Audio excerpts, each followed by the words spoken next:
Hello दोस्तों, आप सबका स्वागत है एएम बुक समरी चैनल पर। आज हम बात करेंगे लेखक सुधीर दीक्षित द्वारा लिखित टाइम मैनेजमेंट बुक हमें टाइम को बेहतर उपयोग करने की ओर ले जाती है। इस बुक के अनुसार अगर हम प्रतिदिन 1 घंटा बिना काम के मोबाइल चलाते हैं तो 1 साल में हम 15 दिन बिना कुछ खाए और सोए, दिन और रात केवल मोबाइल चलाने में ही नष्ट हो गए। इस बुक में ऐसे कई तथ्य हैं जो समय को लेकर चौंका देते हैं। टाइम मैनेजमेंट बुक समरी में हम अपने फ्री टाइम को पहचानना, अपने प्राइम टाइम में कार्य करना, अपने समय को खरीदना और अपने टाइम को गिरवी रखने से बचाना जैसी 30 महत्वपूर्ण बातों के बारे में जानेंगे। यह बुक कोई शॉर्टकट फार्मूला नहीं देती है जिसे फॉलो करके हम टाइम मैनेजमेंट सीख सकें, बल्कि यह हमें टाइम के प्रति हमारी भावनाओं को ही बदलने का प्रयास करती है ताकि हम समय के प्रति सचेत हो सकें और अपने टाइम की वैल्यू को जान सकें। अपने समय की एक डायरी रखें। अपने समय को जानने के लिए एक डायरी ले और 1 सप्ताह तक यह रिकॉर्ड करें कि हम किस काम में कितना समय खर्च कर रहे हैं। उसके बाद अपनी डायरी का विश्लेषण इस दृष्टि से करना है कि हमारे द्वारा किए गए कौन से काम महत्वपूर्ण हैं और कौन से महत्वहीन, कहां से समय निकाला जा सकता है और किन कामों को पूरी तरह से छोड़ा जा सकता है। आर्थिक लक्ष्य बनाएं। सामान्य लक्ष्य इस प्रकार के होते हैं जैसे मैं और ज्यादा मेहनत करूंगा, या मैं अपनी कार्य कुशलता बढ़ाऊंगा, या मैं अपनी योग्यता में वृद्धि करूंगा इत्यादि। दूसरी ओर स्पष्ट लक्ष्य इस प्रकार के होते हैं जैसे मैं हर दिन 8 घंटे काम करूंगा, या मैं हर महीने 20,000 रुपये कमाऊंगा, या मैं सॉफ्टवेयर डिजाइनिंग का कोर्स करूंगा। स्पष्ट लक्ष्य वे होते हैं जिन्हें नापा या जांचा जा सकता है। सबसे महत्वपूर्ण काम सबसे पहले करें। मूर्ख व्यक्ति जो काम अंत में करता है, बुद्धिमान व्यक्ति उस काम को तत्काल कर देता है। दोनों एक ही काम करते हैं, फर्क सिर्फ समय का होता है। अधिकांश बड़े लक्ष्य हासिल न हो पाने का कारण ये है कि हम छोटी चीजों को पहले करने में अपना समय बर्बाद कर देते हैं। हर महत्वाकांक्षी व्यक्ति को अपने सबसे महत्वपूर्ण काम सबसे पहले करने चाहिए, लेकिन इसके लिए उसे यह पता होना चाहिए कि सबसे महत्वपूर्ण काम कौन से है। हमारे पास हमारी प्राथमिकताओं की स्पष्ट योजना होना चाहिए। यात्रा के समय का अधिकतम उपयोग करें। यात्रा के दौरान ज्यादातर लोग या तो मोबाइल पर गाने सुनते हैं, या फिर अखबार पढ़ते हैं, या गपशप करते हैं। वे यह नहीं जानते कि इस दौरान प्रेरक पुस्तक पढ़कर, शैक्षणिक टेप सुनकर या कोई अन्य महत्वपूर्ण काम करके वे अपने लक्ष्य तक ज्यादा तेजी से पहुंच सकते हैं। काम सौंपना सीखें। दूसरों की योग्यता, बुद्धि, क्षमता और निष्ठा पर भरोसा करना आसान नहीं होता, लेकिन बड़ी सफलता हासिल करने के लिए ऐसा करना अनिवार्य है। काम सौंपने की कला में निपुण होने के लिए सिर्फ 2 चीजों की जरूरत होती है। पहली, यह पता लगाना कि कौन से काम सौंपे जा सकते हैं, और दूसरी, किसको। बस इतनी सावधानी बरतें कि अति महत्वपूर्ण काम दूसरों को सौंपने के बजाय खुद करें। पैरेटो के 20-80 नियम को जानें। हमारी 20% प्राथमिकताएं हमें 80% परिणाम देंगी। बस शर्त यह है कि हम अपना समय, ऊर्जा और पैसा अपनी 20% प्राथमिकताओं पर खर्च करें। हम 20% समय में 80% काम पूरा कर लेते हैं और बचे हुए 20% में 80% समय सिर्फ इसलिए बर्बाद कर देते हैं क्योंकि हम उस काम को आदर्श तरीके से करना चाहते हैं। कई बार पूर्णता समय की बर्बादी का कारण बन जाती है और व्यक्ति को असफल बना सकती है। पार्किंसन के नियम का लाभ लें। हमारे पास जितना काम होता है, हमारा समय भी उसी के अनुरूप फैलता या सिकुड़ता है।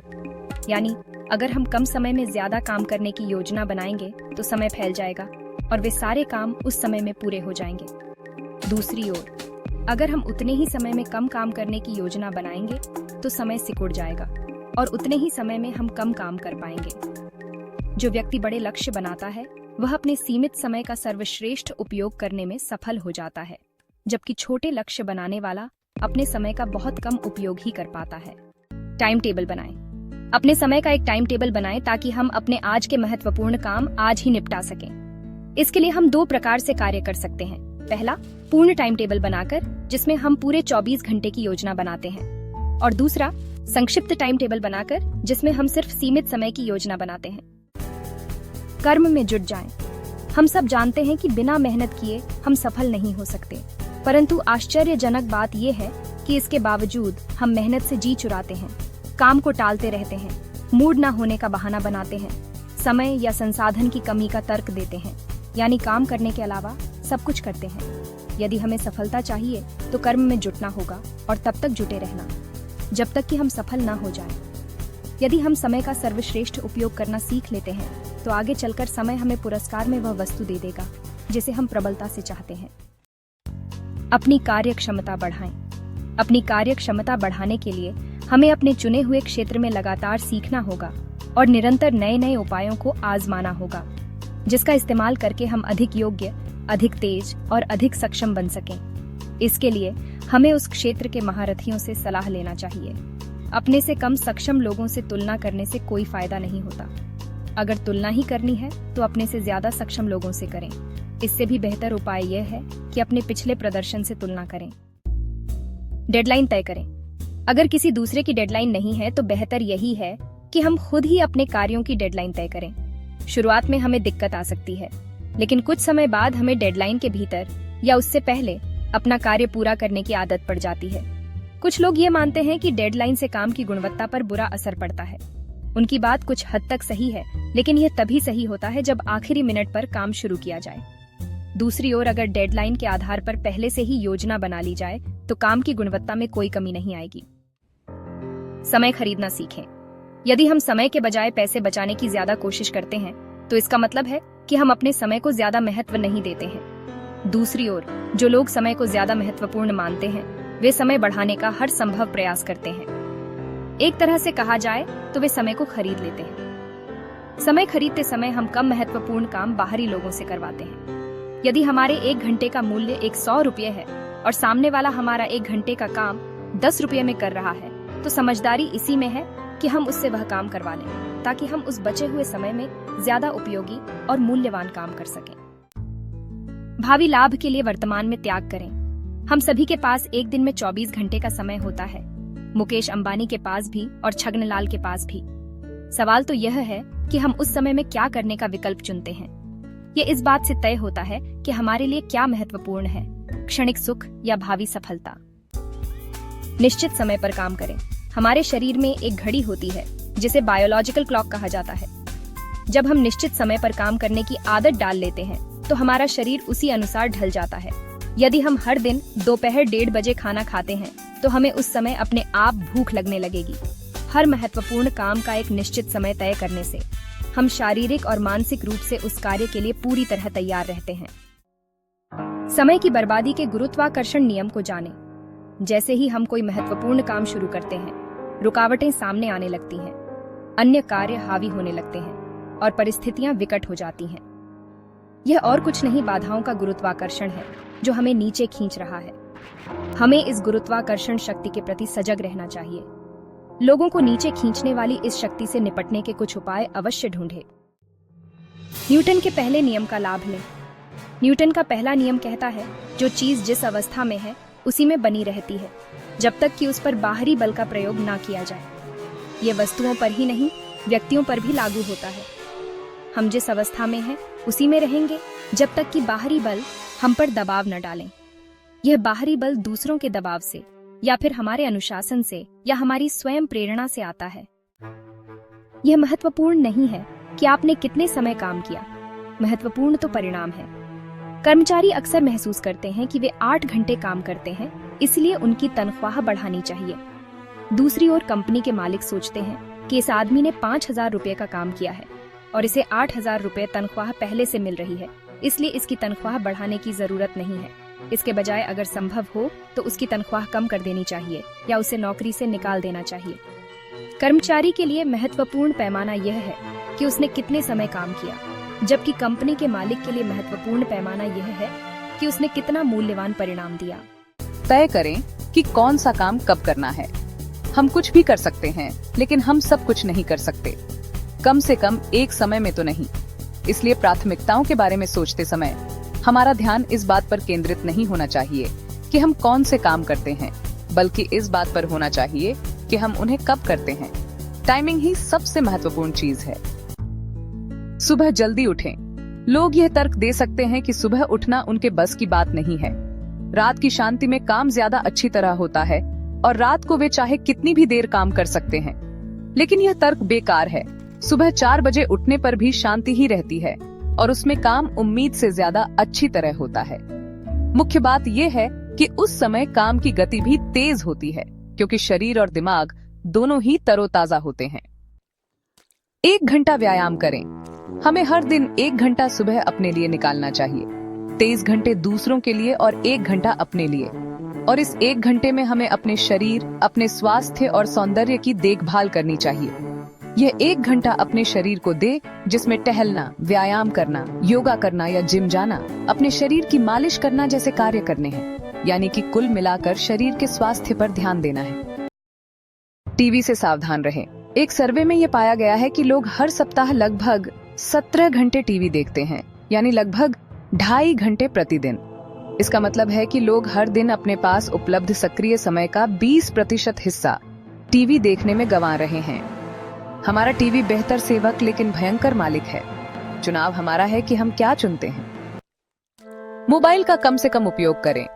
आज के युवा मोबाइल पर गाने सुनने, चैटिंग करने और बातचीत करने में इतने खोए रहते हैं कि उनके पास कुछ सोचने की फुर्सत ही नहीं रह गई है। जहां समय खाली मिला, मोबाइल चालू हो जाता है। मोबाइल आधुनिक युग की वह देन है जिसका फंदा हमारे समय के गले में दिनों दिन कसता ही जा रहा है। यदि हमने इसका कोई इलाज नहीं किया तो यह हमारा ज्यादातर समय का सत्यानाश कर देगा। इसलिए मोबाइल का कम से कम उपयोग करें और उससे बचने वाले समय का अधिकतम उपयोग करें। इंटरनेट पर समय बर्बाद न करें। यदि हम समय बचाने का इरादा रखते हैं तो इंटरनेट के खतरे से सावधान रहें। इसमें सर्फिंग सबसे प्रमुख जोखिम है।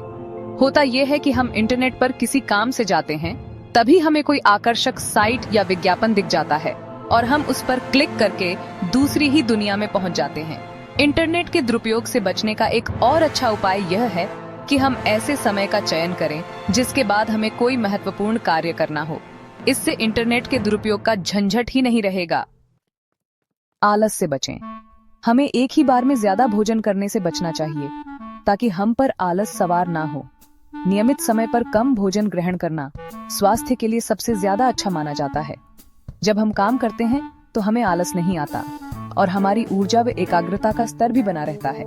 आलस के कारण इंसान अपने सबसे महत्वपूर्ण काम नहीं कर पाता है। इसलिए अपनी ऊर्जा के स्तर को बनाए रखें और आलस नामक महारोग से बचें। टालमटोल न करें। हम सभी कभी न कभी टालमटोल करते हैं। यह आज के काम को कल पर टाल देने का कारण यह होता है कि कभी हमारा मूड नहीं होता तो कभी काम मुश्किल लगता है। लेकिन यह याद रखें कि टालमटोल समय मैनेजमेंट की दृष्टि से खतरनाक है, क्योंकि यह हमारा कल के समय को गिरवी रख देता है। सुंदर लड़कियों के साथ बात करने का हमारा मूड हमेशा रहता है, लेकिन आस्तीन चढ़ाकर और कमर कसकर मेहनत करने का हमारा मन कभी नहीं होता। मन मेहनत से घबराता है।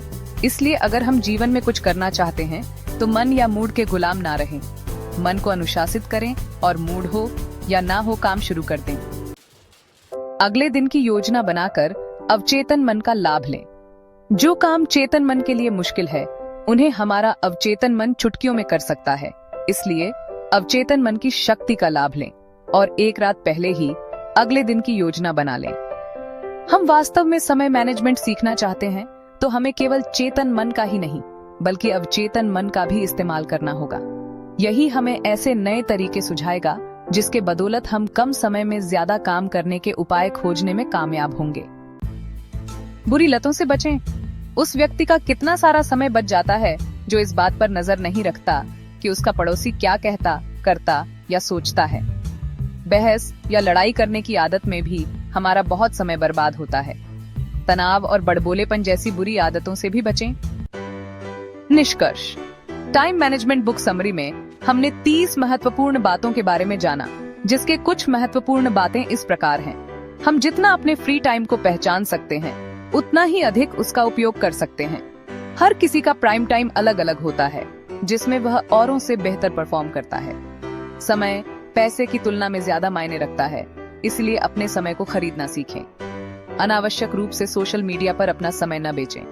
आज के कामों के लिए कल का टाइम गिरवी न रखें। धन्यवाद दोस्तों, अंत तक बने रहने के लिए। याद रखें, सिर्फ ज्ञान लेना काफी नहीं है, उसे लागू करना ही असली सफलता की कुंजी है। तो आज आपने जो सीखा है उसे अपनी जिंदगी में अपनाइए और अगली बार फिर मिलते हैं एक नई किताब के साथ। अगर आपको ये वीडियो पसंद आई तो इसे शेयर करना न भूलें। और हाँ, अगले वीडियो में हम एक और बेस्ट सेलर का रिव्यू लेकर आएंगे, तो चैनल को सब्सक्राइब जरूर करें।